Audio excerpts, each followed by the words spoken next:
A cowboy took in a girl with shackles on her wrists and gave her freedom, a horse in love. Before we begin, take a moment to comment your city. Where are you listening from tonight? And when the story is done, don't forget to rate it from 0 to 10. Now, settle in and enjoy the ride. The wind howled over the ridge, carrying with it the smell of pine sap and the ashes of a long day. The last fire-red light of sunset poured across the forest, painting a lonely cabin in deep shadow as night began to spread its hand. From the stillness came the sharp clink of iron on brittle earth, loud as a warning bell. Xavier Tate had just buried his axe into a block of wood when he heard it, the brittle snap of branches at the timberline. Out of the gathering dusk staggered a figure, hair-tangled lips streaked with blood, wrists scarred and rusted with iron shackles. She dropped to her knees, clutching at the roots as though the earth itself was her last chance to hold on. The cowboy let go of his axe. One hand brushed the worn grip of the Colt at his hip as he crossed the open ground. The final rays of sun caught her eyes, haunted, beaten down, yet still carrying one last flicker of hope. Montana Territory, late 1870s.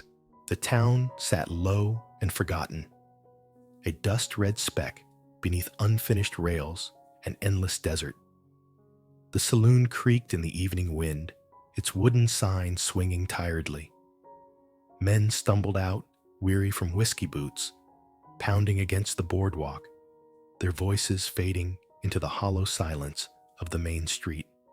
Far off, the train's whistle echoed a reminder that the world was moving forward, though this place seemed determined to stay buried in hardship.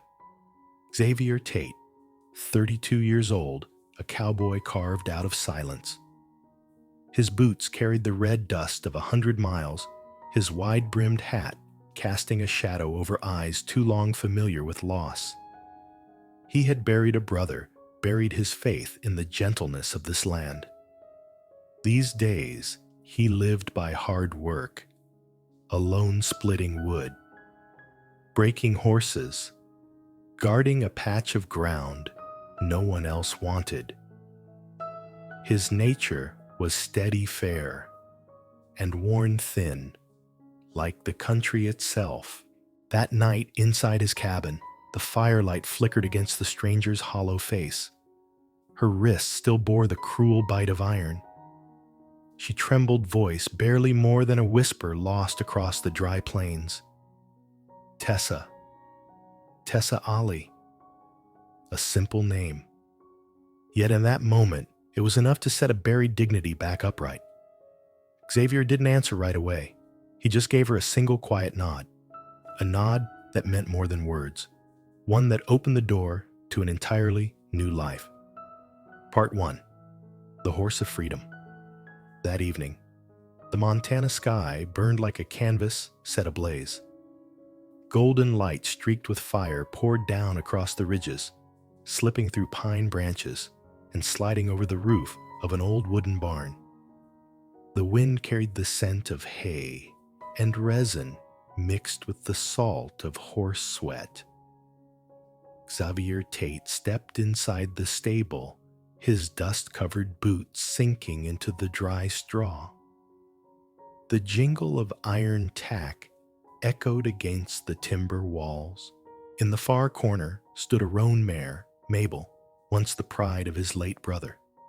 Her eyes were dark and deep, as though they still carried the memory of another life. At the doorway, Tessa lingered. The fading light framed her thin figure, the red marks of iron still raw around her wrists. She wasn't used to the smell of horseflesh, nor the warm, heavy breath of a creature so large. She drew back half a step, and yet her gaze stayed fixed, drawn by something nameless. Xavier's voice broke the hush, low and gravelly. This horse belonged to my brother. Now She needs a new friend. Tessa's eyes lifted, uncertain, almost afraid. Me, she whispered, her voice trembling like winter's first wind. He only nodded. There was no pity in his look, only a quiet fairness, steady as the earth beneath their boots. He did not ask where she had come from, nor demand anything in return. He offered her something rarer, a chance. For the first time, the girl with shackled wrists stood face to face with freedom, shaking between doubt and longing. Out in the pasture, Xavier led Mabel into the late-day sun. Her mane shimmered lit in a halo of gold. He placed the reins gently in Tessa's hand. Her fingers quivered thin and unsteady, not yet used to the weight of responsibility. "Let her smell your hand first," he said slowly, as though speaking of life itself. "A horse has to trust you before it'll follow you." Tessa stretched out her hand. The mare lowered her head, warm breath, spilling across skin still bruised. For an instant, she closed her eyes, certain the chains were still there. But when Mabel nudged her palm with quiet acceptance, another feeling took root, recognition. Tears welled sudden and unbidden. They slipped down her dusty cheeks as she murmured almost to herself, I've never had anything of my own." Xavier's eyes were steady deep. "Now you do. Freedom. Sometimes it begins with knowing there's a living soul that believes in you." That night, something fragile but real was born, the trembling rebirth of a spirit long beaten down. The next morning, Xavier saddled Mabel. Tessa's eyes widened at the height fear written clear. He didn't push her. He simply said, "You don't have to prove a thing. But if you want to try, I'll hold the reins for you." She swallowed hard, nodded. With his help, she mounted. Mabel shifted beneath her, the sway of muscle making her heart race. The wind caught her dress, stirred the golden dust. Her first ride lasted only a few strides before she lost balance and tumbled into the straw. It wasn't the fall that hurt, it was the memory of laughter, cruel and mocking, from those who once held her captive. The sting of shame rose again with her tears. Xavier stepped forward, offered his hands, lifted her without a word. No blame, no pity, only a steady truth. Doesn't matter how many times you fall. What matters is that you get back up one more time. She drew in a shaky breath, tightened her grip on the reins, and then she mounted again. This time, her back was straighter. Her gaze held steadier. By evening, the horizon stretched wide with open prairie. Mabel trotted beneath her, the beat of hooves ringing like a hymn of freedom. Tessa clung to the saddle hair, unbound in the wind. For the first time in her life, iron chains could not keep pace with her. Xavier rode beside her, not ahead, not behind, just there. A silent promise. And when he glanced over, he saw it, her first smile. Small, fragile but true, like a green shoot rising from dry earth. They stopped at a rise where the sunset spilled fire across the land. Tessa stroked Mabel's mane, whispering softly, "I don't know how to thank you." Xavier's eyes stayed on the far-off mountains. "You don't owe me a thing. Freedom isn't a debt. It's a right that should have been yours all along." That night, inside the cabin, the fire cast its glow across her face. Outside, the horses whinnied softly. The wind sighed at the cracks in the door. On the table, Tessa folded a scrap of cloth neatly, her first belonging. Across from her, Xavier sat quiet, carving letters into a block of pine. Slowly, the words took shape, Tessa and Mabel. He set it beside the oil lamp without a word. She saw it touch the rough wood with trembling fingers. Tears blurred her sight. The scars of Shackles still burned on her skin, but now another mark had been made, the proof that she existed and that her name mattered. Lifting her eyes, she whispered, "I thought I'd been dead a long time. But now I know I'm alive. From a name, a horse, and the simple gift of belonging, the spark of freedom had been lit." Part 2. The Cabin That Bore Her Name. Montana's sky was clear that morning, but the wind was sharp and dry, carrying a veil of dust that circled the hills of withered grass. Xavier Tate stood tall and steady, his hand gripping the axe handle. Each thud echoed into the emptiness as pine logs split beneath his swing. One by one, the timbers were dragged and stacked on an open patch of ground at the western edge of his land. From a short distance, Tessa watched. Her frayed dress tugged in the wind eyes fixed on every strike of his axe. No one had ever built anything for her, least of all a home. The thought that someone would raise an entire cabin in her name was almost too much to take in. Xavier paused, sweat tracing down his sun-browned face. "This spot's close to the creek, cool in the summer, and not too far, so you won't feel alone." Simple words, but they struck her harder than the swing of his axe. She clutched her dress at the waist, trying to hide the scars around her wrists. In the smell of resin and the steady rhythm of his hammering, something fragile pushed through inside her heart, a seed of trust. For the first time, the girl who had known nothing but chains was watching a home rise in her name. The next day, Tessa wore a pair of Xavier's old gloves and tried her hand at dragging logs. Her grip was weak, her palms raw with each slip of the rope. Yet she didn't quit. Xavier never stopped her, never stepped in to do it for her. He only stood close, quietly showing her how to loop the rope over her shoulder, how to lean her weight into it instead of relying on tired arms. Sweat beaded on her brow as she bit her lip, but there was fire in her eyes. For the first time, she wasn't forced to labor for someone else. She was choosing to work, choosing to build walls that would belong to her. By evening, the first frame stood upright. The lowering sun cast their shadows long across the ground, two figures crossing like timbers. Xavier looked from the wall to her and gave a single nod. "See, you built something today." Her breath was ragged. With trembling hands, she touched the rough grain. Never before had her sweat turned into something solid, something that would stand. The audience sees it too. The pride of laboring for her own roof, simple yet powerful. That night, a fire burned between the unfinished walls.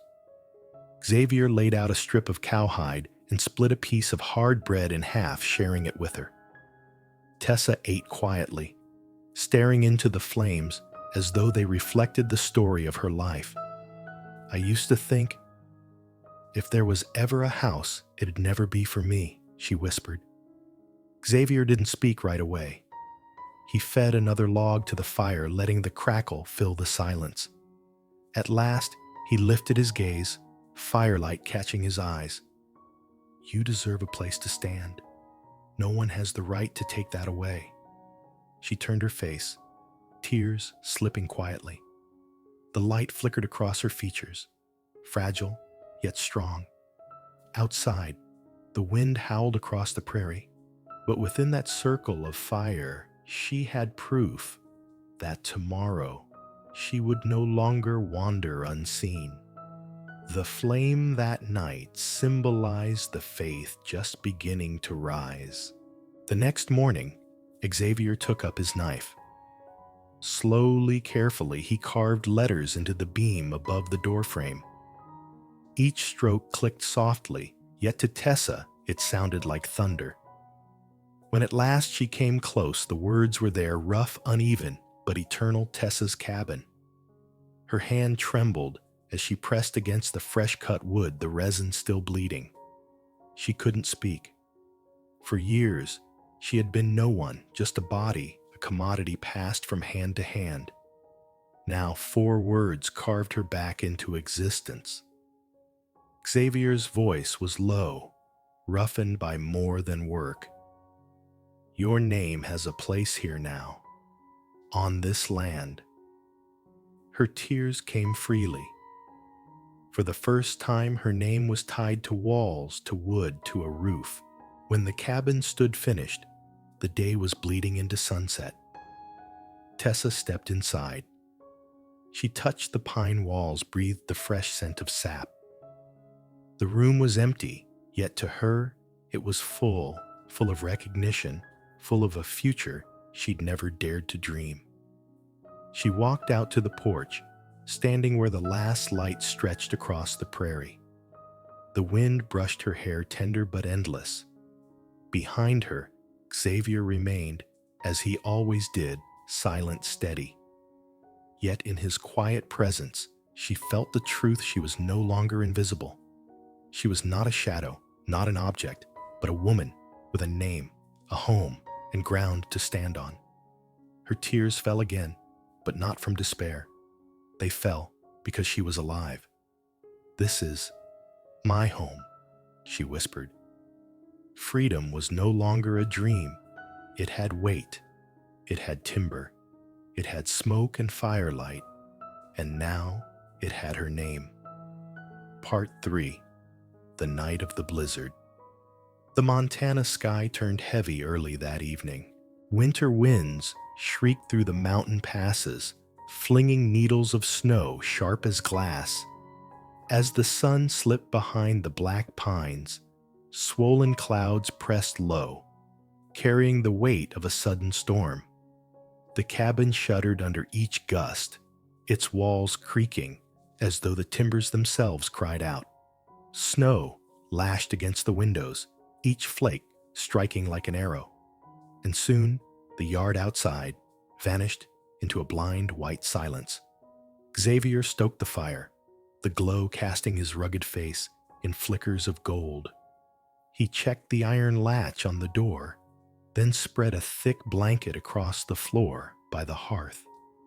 Tessa sat curled on the narrow bed, her eyes fixed on the window, where darkness clawed at the glass.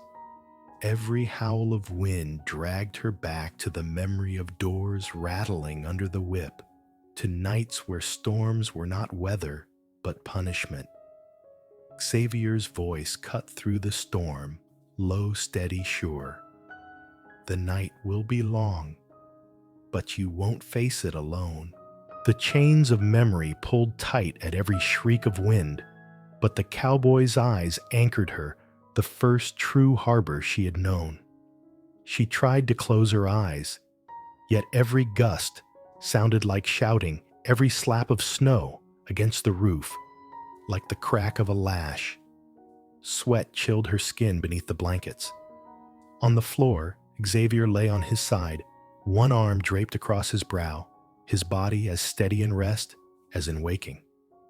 His breathing was even untroubled, so unlike the frantic beat in her chest. She turned, looking down at him.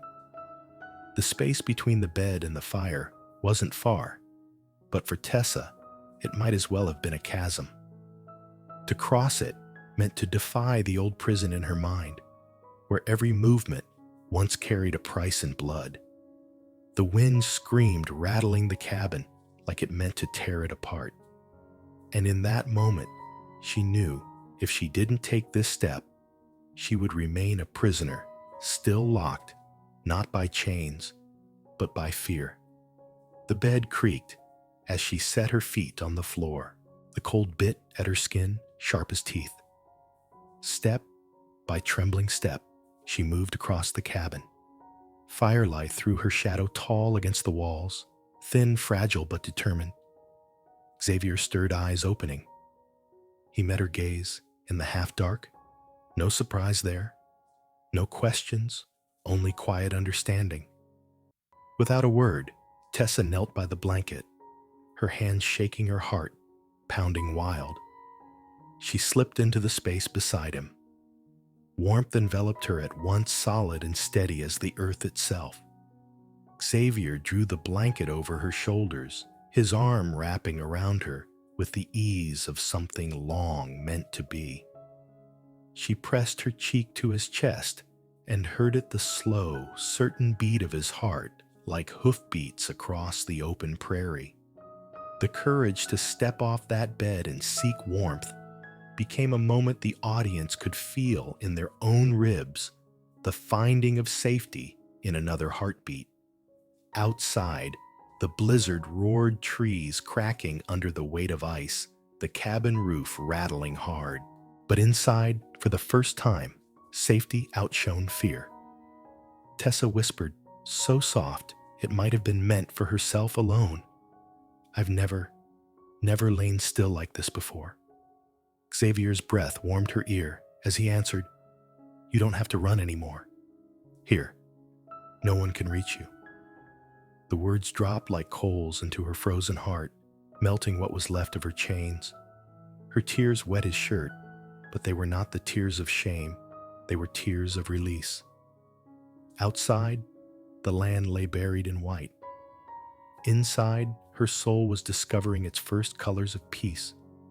His promise that night became a wall stronger than timber, her first shelter of faith. Hours passed. The storm weakened. When dawn bled pale light through the cracks, the cabin was half buried in snow, but the sky had cleared. A bird's thin song came from the pines. Tessa still lay in his arms, her breathing, even her chest rising and falling in rhythm with his. For the first time in years, she had slept without waking to terror. As the firelight dimmed against the coming day, Xavier eased himself up, his gaze resting on her. There was no pity in his eyes, only steady truth. You stood through the storm. Tomorrow, you'll go further still. Her lips curved in the smallest smile. Beyond the window, the world was buried in white, but no longer frightening. Within the cabin, the fire crackled with promise. From one night of blizzard, she had stepped into the first sunrise of a new life, safe, reborn, and filled with trust. Part 4. Miss Tate. The town's main street stretched long under the sundust, rising golden beneath the horses' hooves. On either side, weather-beaten buildings, leaned with age, the saloon doors clattered in the wind, the blacksmith's forge smoked heavy, and a faded flag stirred above the post office porch. Noon heat pressed down like iron, making each strike of hooves on the boardwalk sound dry and hard. Xavier rode steady dust, clinging to his shirt, wide-brimmed hat pulled low. His face was unreadable, his eyes sharp, carrying the guarded look he always wore when entering town. Beside him, Tessa rode Mabel. She sat upright, hands clutched tight in the mare's mane. Inside, her pulse quickened. Every glance from the townsfolk cut her like needles, as if they could see the shadows of her past clinging to her skin. From the saloon porch came whispers, "Who's that? Where'd she come from? Looks like a runaway." Xavier didn't turn. His pace stayed even boot steady in the stirrups, as if to say, "Keep going. Don't be afraid." Yet Tessa's breath came short, the old memories pressing her to bow her head and disappear.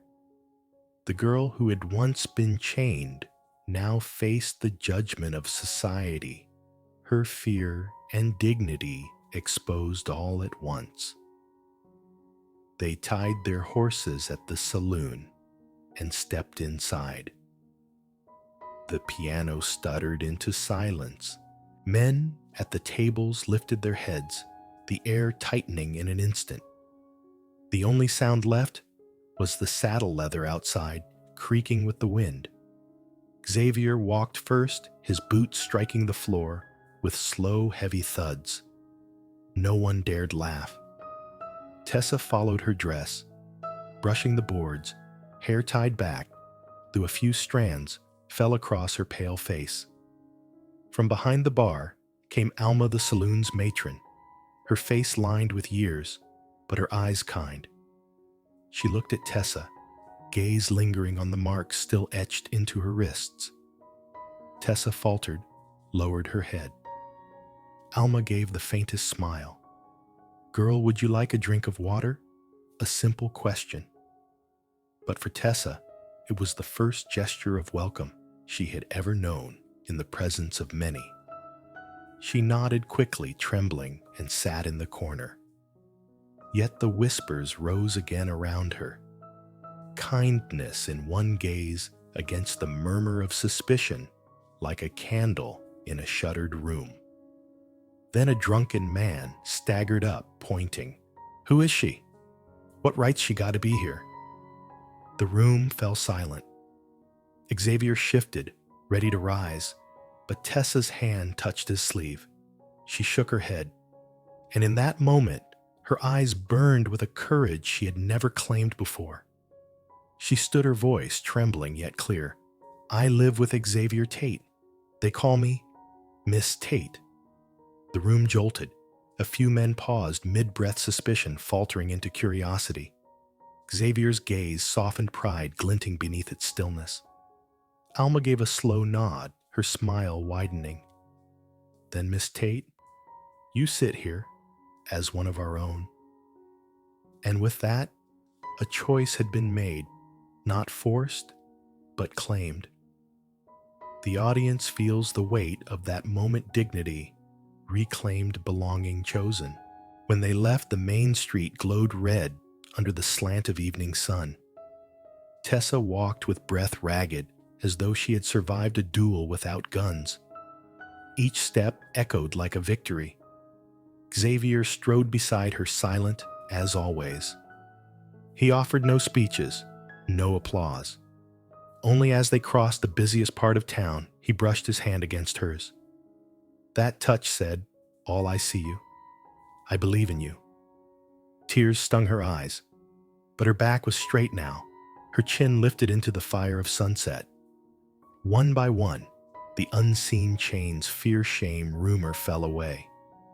The image of a woman standing tall after years, bent low, powerful enough to draw tears from any heart. That night, the oil lamp flickered in their cabin. Tessa sat at the wooden table, needle in hand, mending the hem of her dress. Xavier sat near the window, sharpening his knife, sparks of firelight glinting off his eyes. After a long silence, her voice came soft but steady. "Today, I called myself Miss Tate." The words trembled, yet carried pride.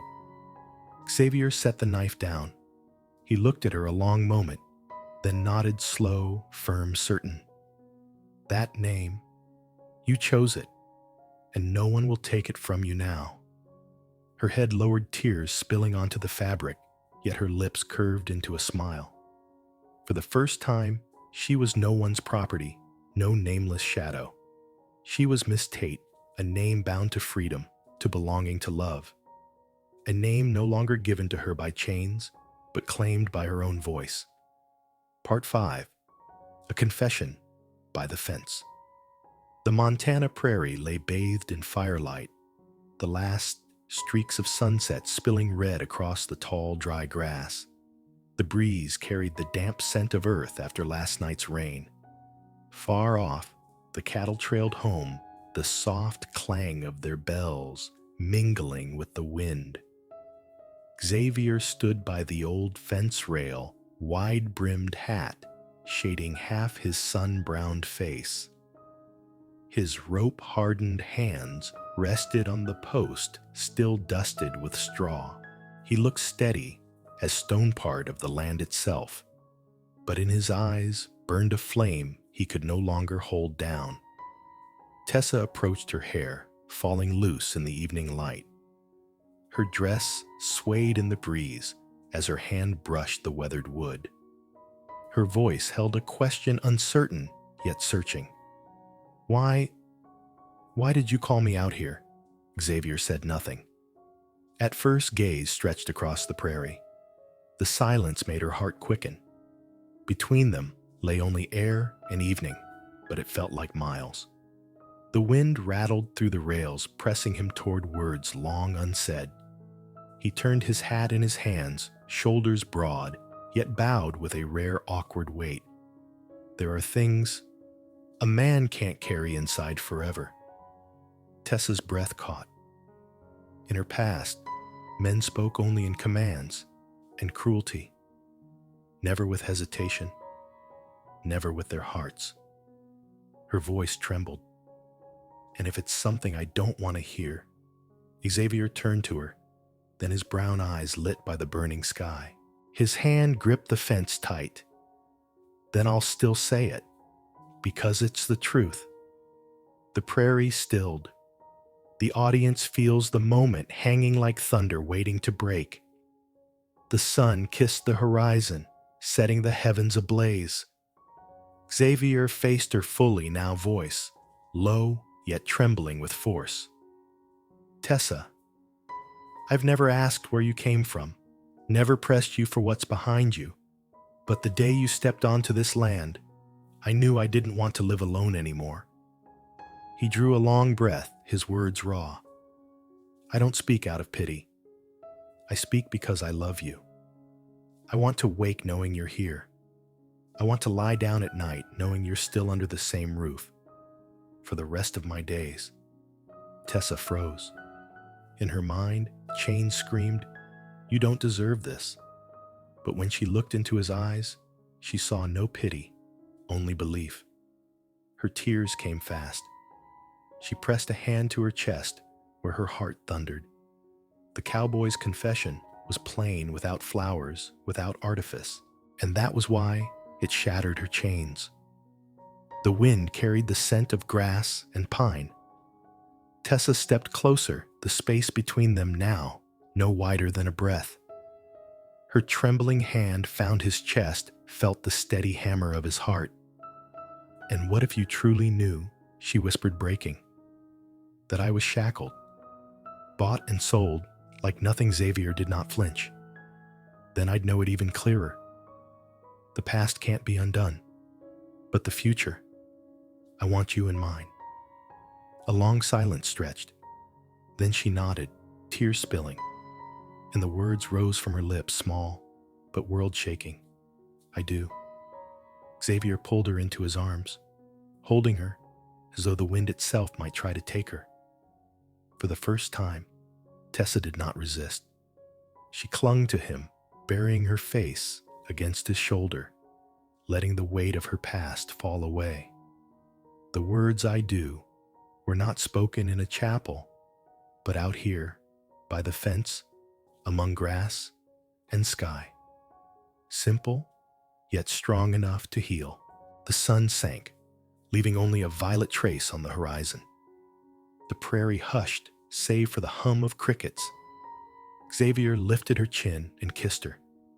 Not in haste, not in possession, but slow deep, like carving a promise into the very wind.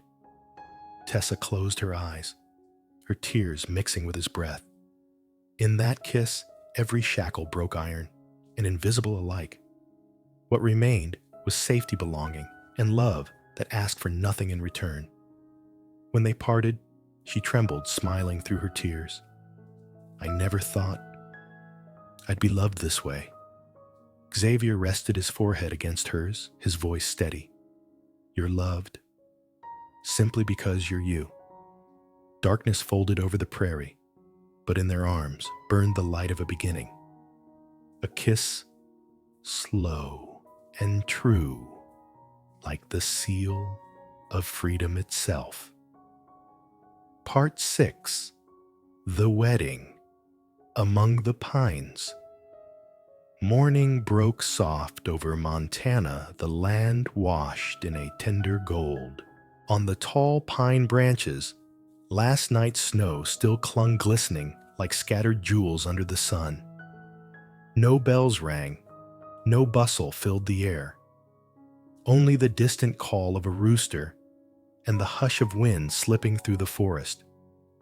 Xavier pulled on a white shirt, washed and scrubbed, so often its fabric was thin, its collar stiff with starch he'd pressed by hand. He leaned over a bucket of cold water, his face clean-shaven brown hair combed back neat. Nothing fancy, but every line in his rugged frame spoke of a man ready to vow himself. By the cabin window, Tessa smoothed the muslin dress she had pieced together herself.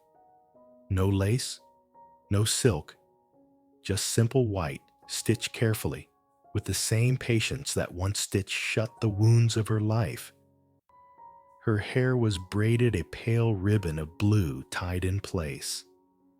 Her hands trembled as she touched the fabric, knowing what this day meant. When she stepped out onto the porch, her eyes met his. No words were needed. Both understood.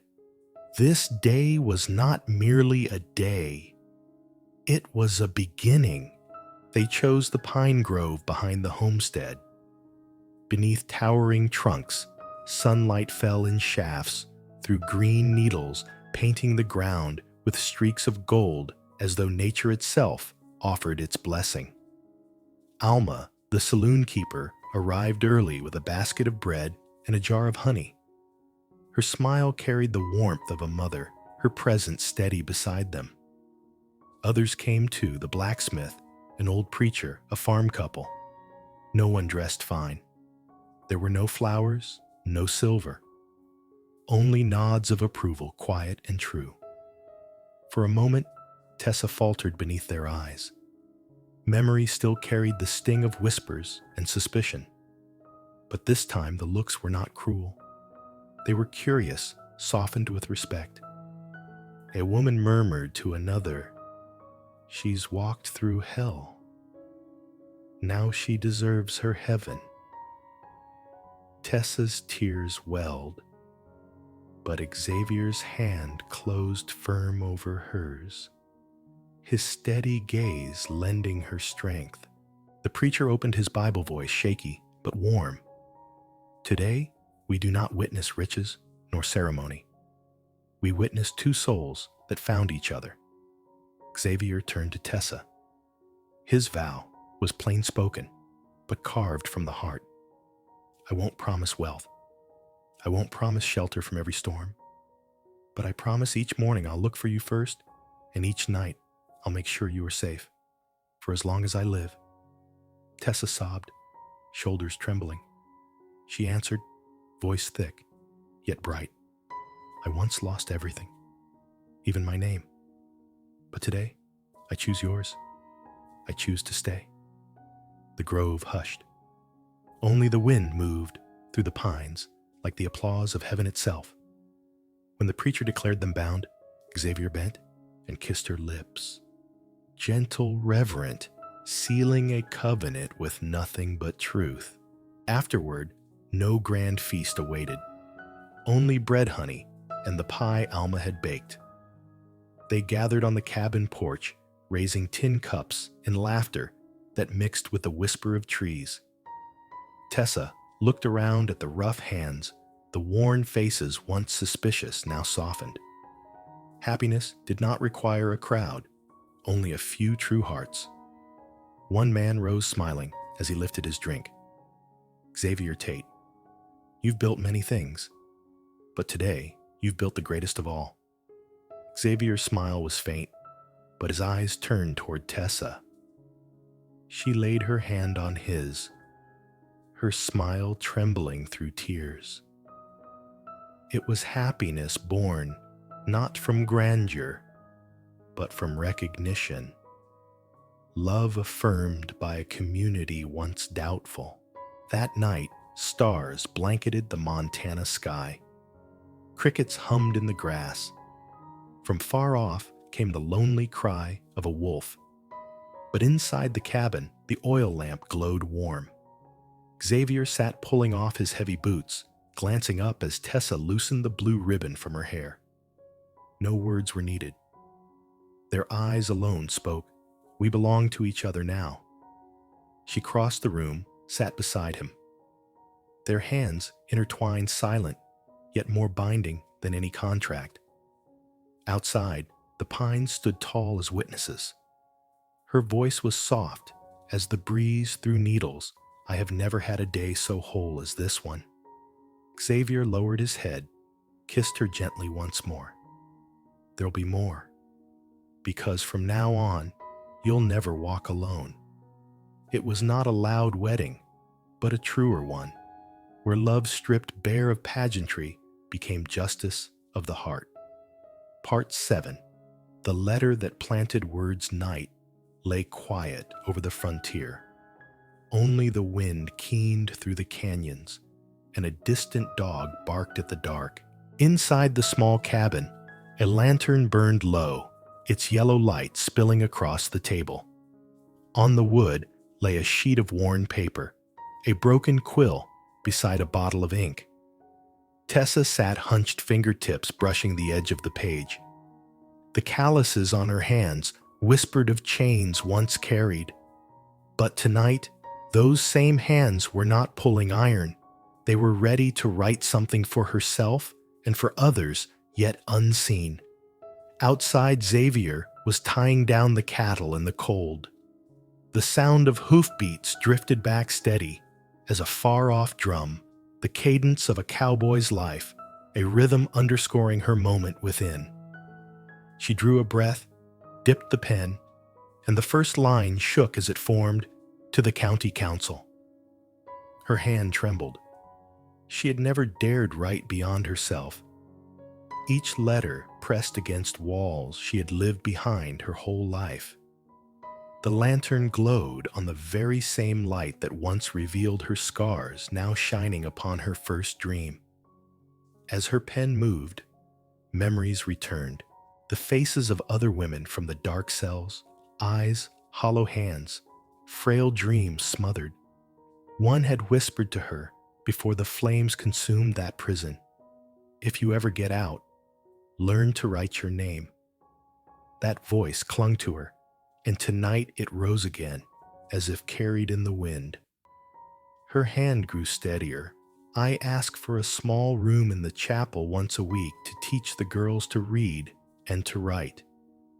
I believe everyone deserves a name of their own." Tears spilled, blotting the ink, but she let them fall, witnesses for those who had never lived to sign their names.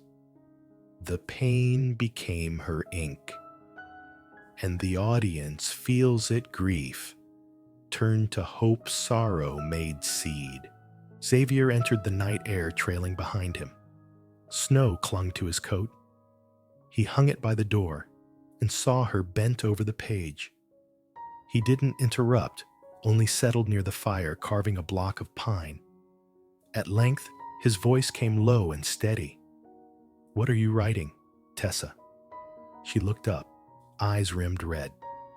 After a pause, she held out the sheet. He took it, eyes moving slow across her uneven but honest hand. He was silent a long time, firelight reflecting in his gaze. At last he spoke. "You're not only seeking freedom for yourself, you're giving it to others." Her throat tightened, but she nodded.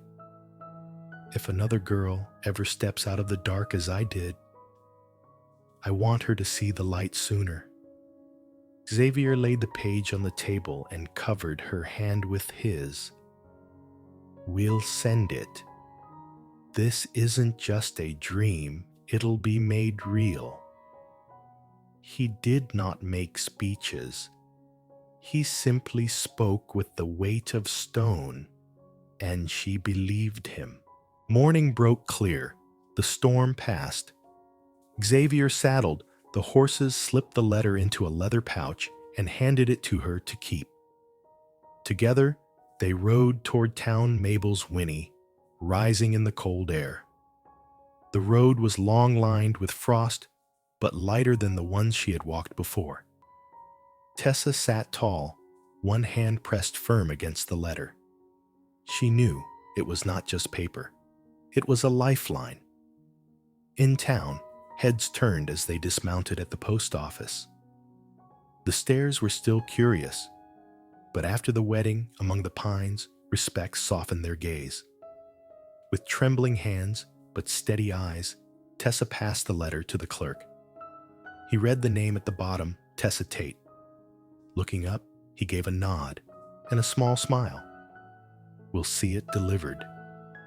She stepped out into the cold sun breath, rising sharp and clean.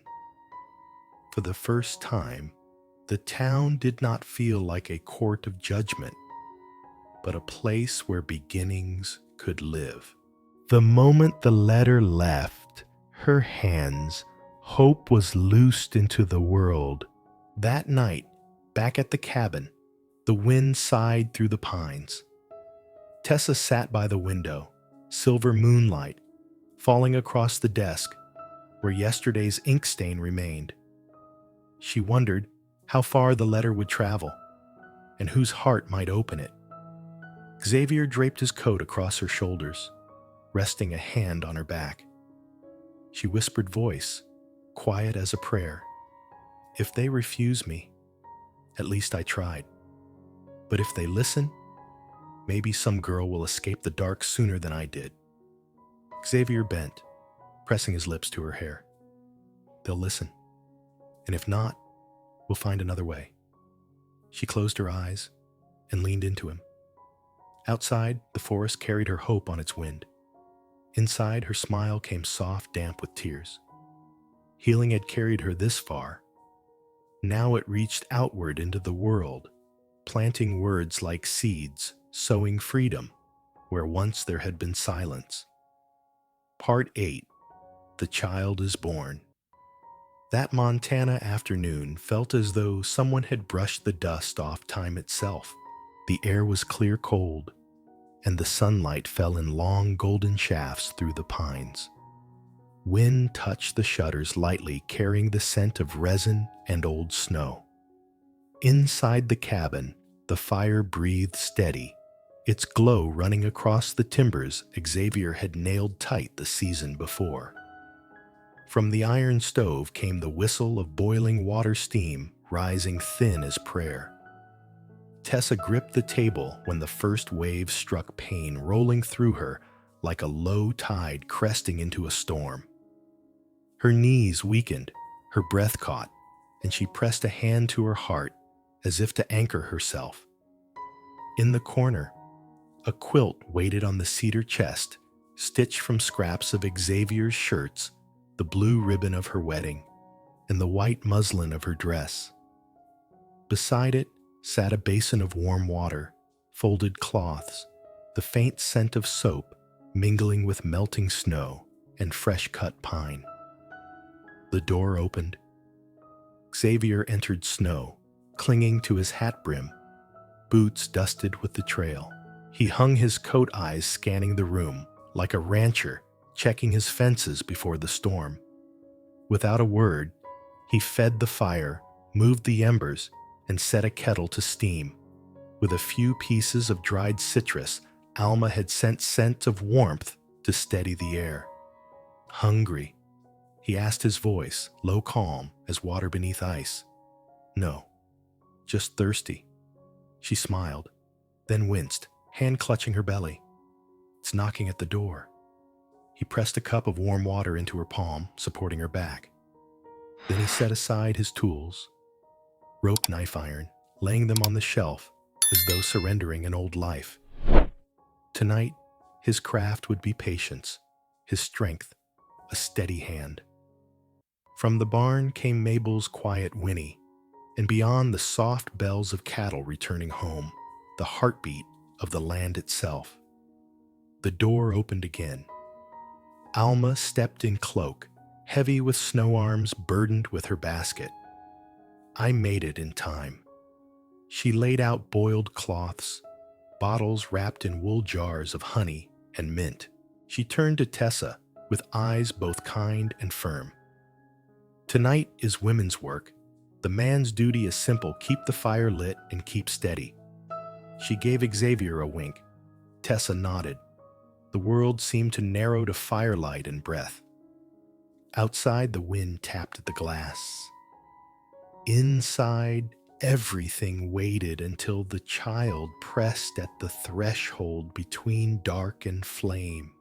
Darkness spread across the ridges, the sky folding itself like a heavy blanket. Snow drifted in soft curtains. The cabin stood small, yet the fire inside glowed strong. The pains came harder, faster, wild horses kicking against her ribs. Each time Tessa crushed Xavier's hand in hers. He never pulled away, never urged, never spoke false comfort. He simply let her pour the storm into his palm, steady as stone. "Look at me," Alma said, kneeling to meet her eyes. "Breathe in with the wind. Breathe out with the fire." Tessa obeyed. Inhale, exhale. Tighten, release. Sweat beaded her brow. Alma laid a warm cloth across it. "Good girl." Xavier glanced to the door, remembering nights of storm, when he'd tied his fences and lit torches to guide the cattle home. Tonight, every boundary he built narrowed to this one woman, this one child.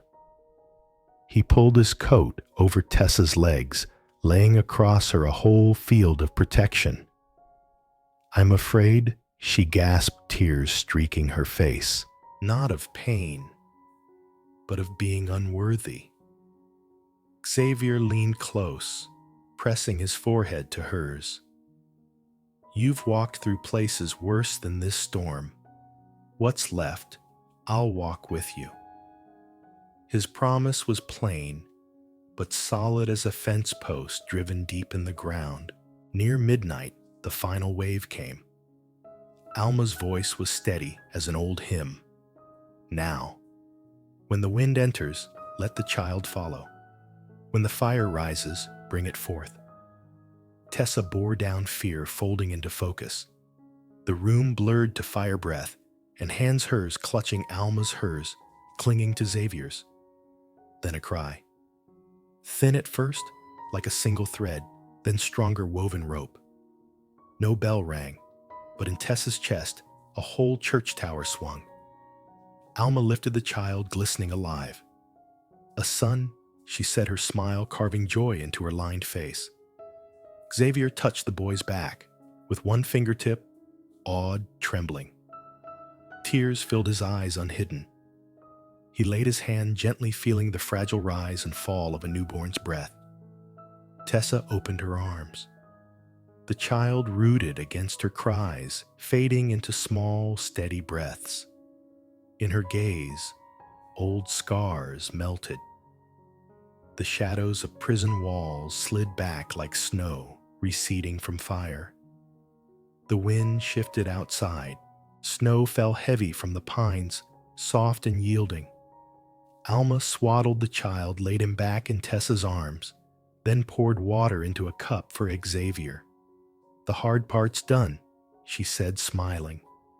"The harder part now is to love slow every day." Xavier sat on the floor, back against the bed hand within her reach. He bent low, whispered, as though greeting the earth itself, "Welcome, boy. I tend the land. From today, you tend your mother's heart." Morning came late, pale light washing the snow-blue hills. Tessa stirred from her doze to find Xavier asleep against the bed frame, her hand still in his, their son curled safe against her chest. For the first time in her life, her waking began in peace. Alma slipped out at dawn, leaving soup and tea, her touch on Tessa's shoulder, saying more than words, "You did it, girl."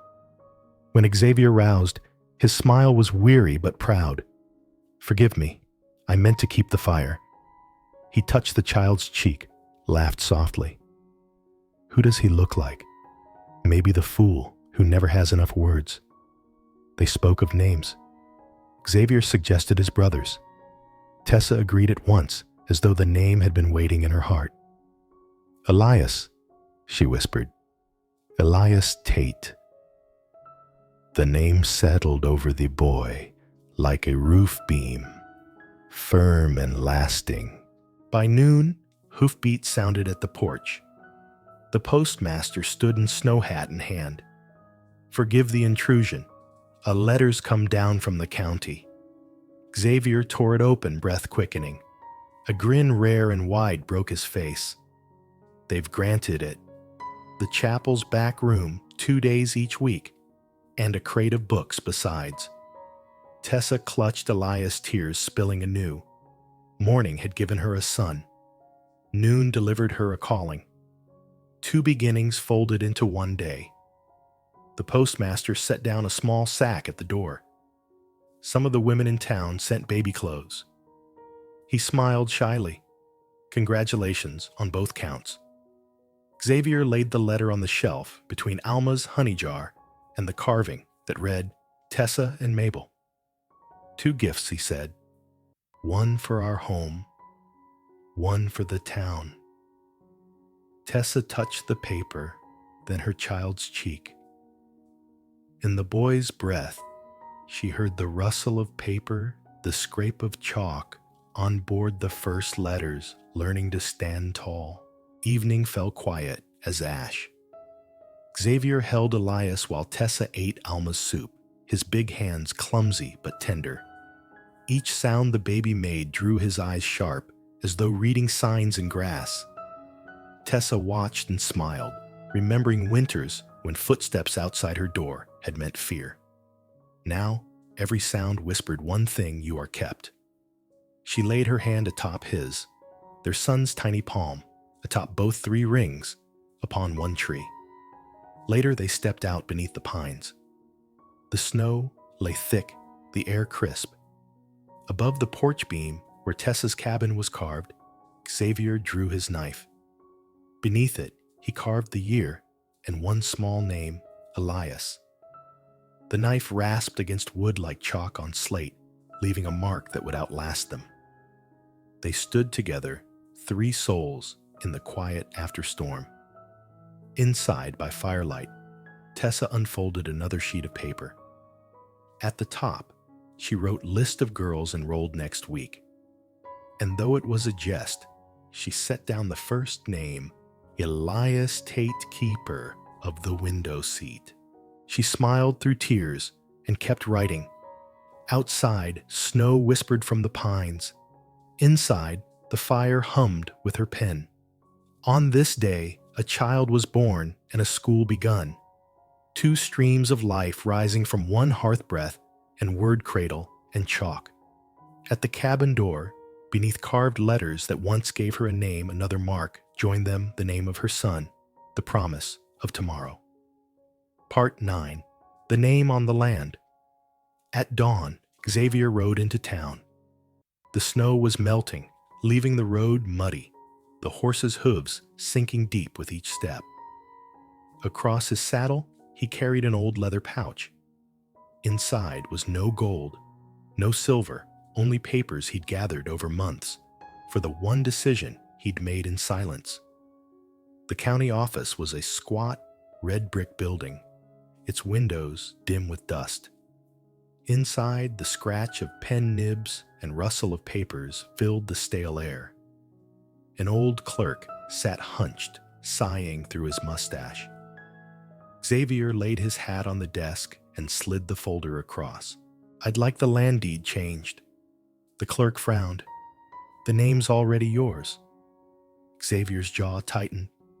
I want it placed under my wife's name. Tessa Tate. She goes first. The old man blinked, unused to such words. In the West, land rarely bore a woman's name. But Xavier's stare held firm, as if the whole prairie stood behind him.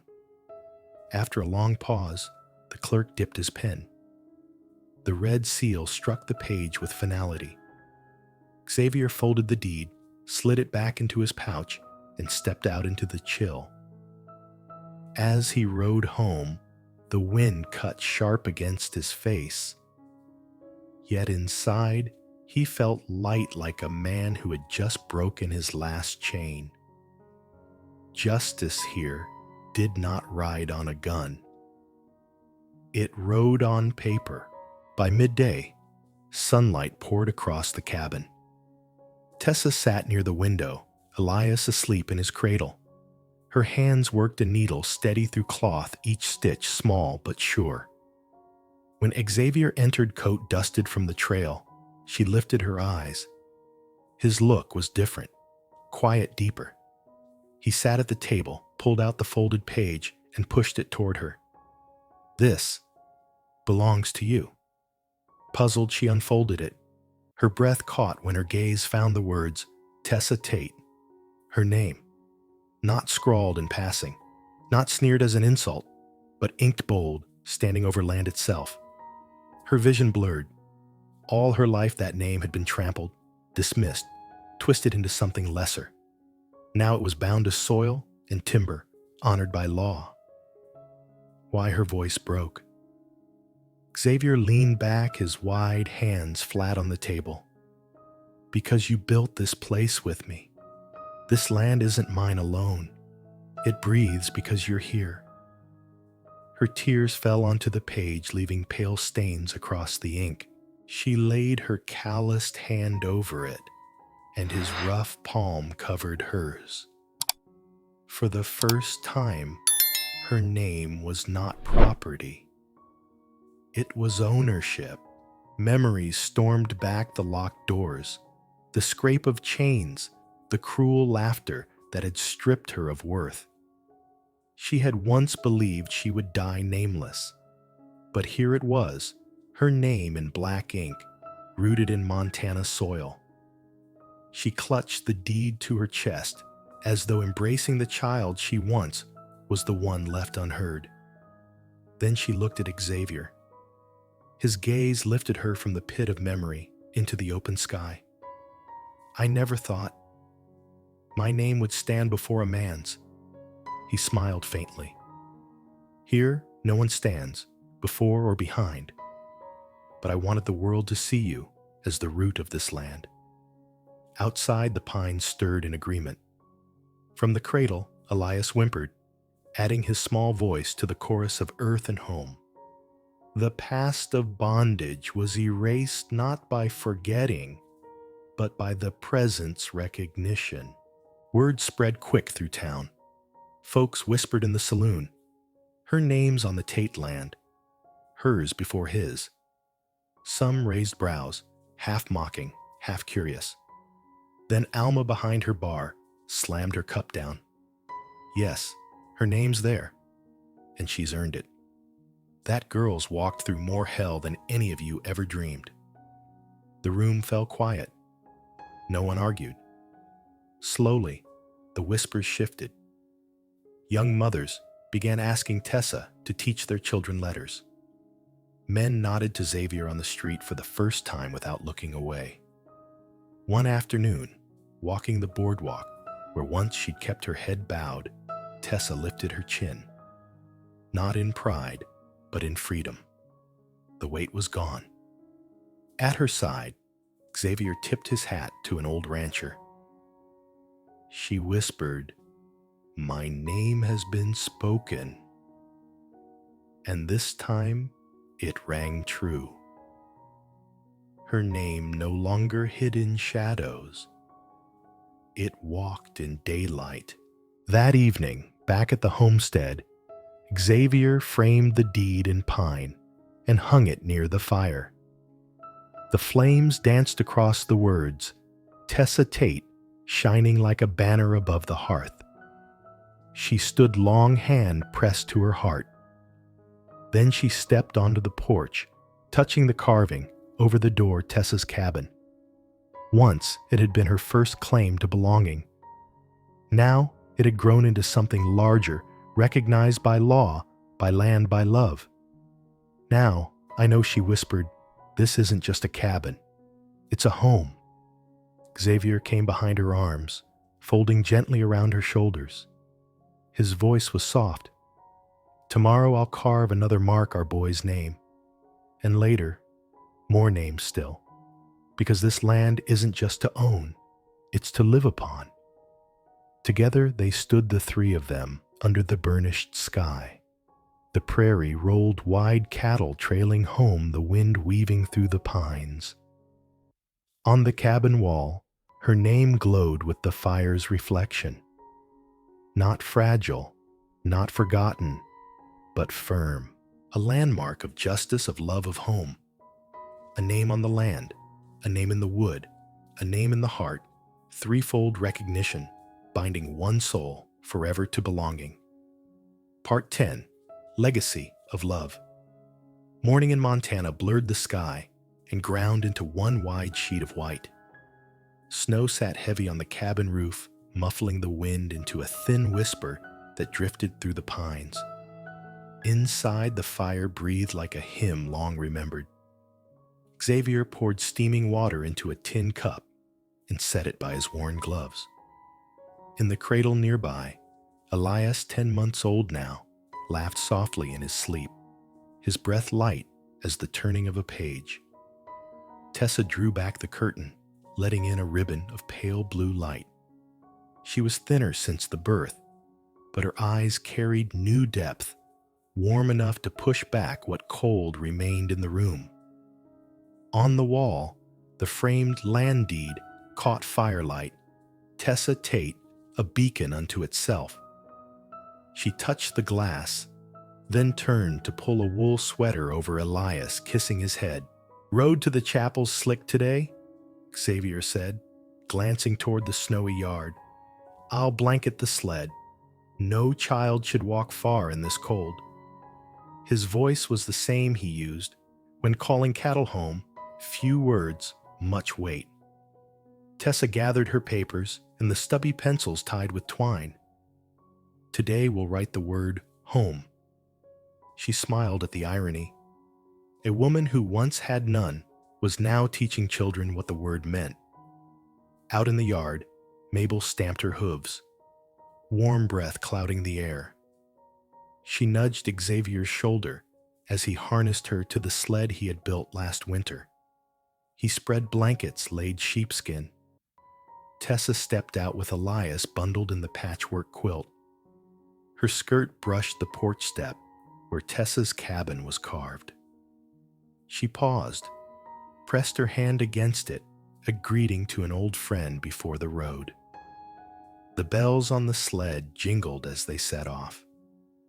Behind them, the cabin glowed steady in snow. Ahead, the chapel stood waiting. Between the two stretched a single track, carved in white, bearing a woman, a child, and a handful of pencils, enough to name a future. The back room of the chapel smelled of pine-damp wool and ink. Alma had already lit a small stove mint tea, steeping on top.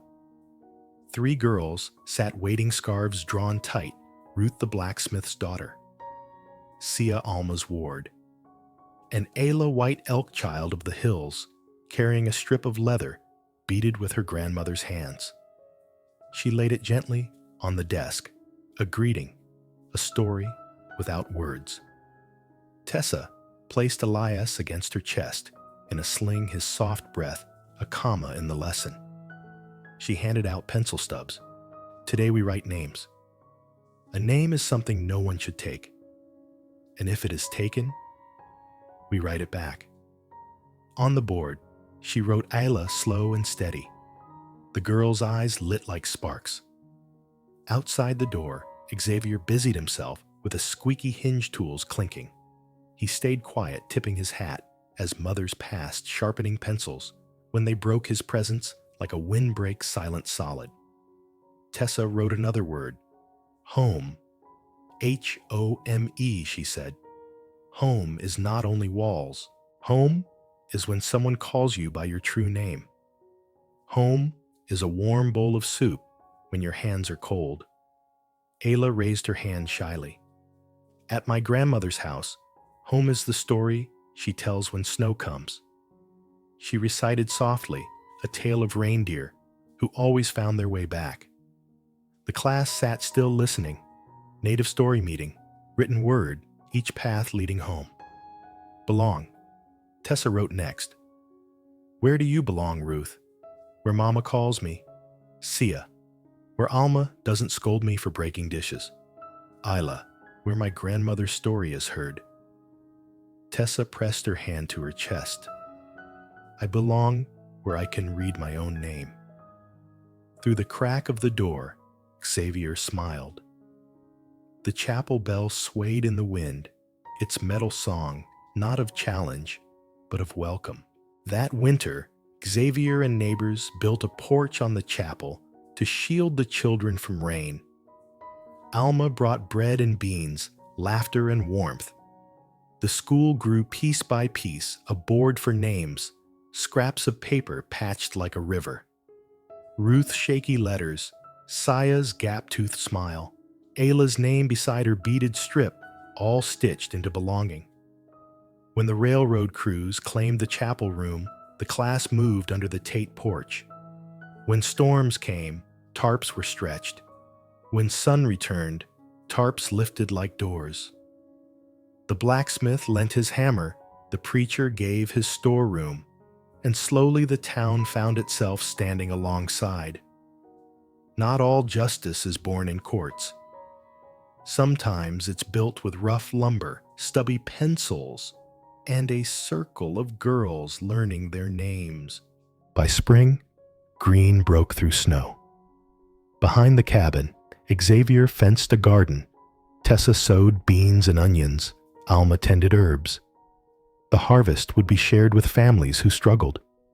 Elias toddled through the rows, clapping at birds. Xavier carved a sign from Pine Tessa's school, for girls and all who want to read. Beneath it, at Ayla's urging, Tessa added in smaller letters, stories, welcome. Legacy was no longer an idea. It had shape a roof against rain, a shelf of books, a garden for the hungry. All built with wood paper and hands. One evening, snow returned, soft as salt, over the land. Elias slept in his quilt, breath steady as kindling catching. Tessa began a ledger, stories we tell one another. She meant each week's lessons to end in a story of cattle trails of winter hunts, of a child's first written name. By the fire, Xavier carved a block of pine. His blade spelled, for those who come after. He hung it beneath the deed, beside Tessa's cabin, beside the school sign. The firelight touched them, all three witnesses, to a life remade. Tessa stepped onto the porch, snow melting in her hair. She whispered to Elias, your legacy is not land. Fields belong to farmers, but people, we belong to each other. Xavier wrapped an arm around them both. I'll sell calves this fall. Start a fund for pencils. He grinned shyly. Tessa laughed, eyes shining. Call it the Way Home Fund, so no child loses their trail. They listened to the horse stir to the wind, move the eaves to the mountain. Ice split with a soft crack. I once chose silence to survive, Tessa whispered. Now I choose to speak, to teach, to live. And I once chose to be alone, Xavier answered. Now I choose us. Inside, the fire rose and fell steady as a heart. Outside, the storm eased, leaving only silence and stars. On the wall hung three names: Tessa's cabin, Tessa Tate, for those who come after.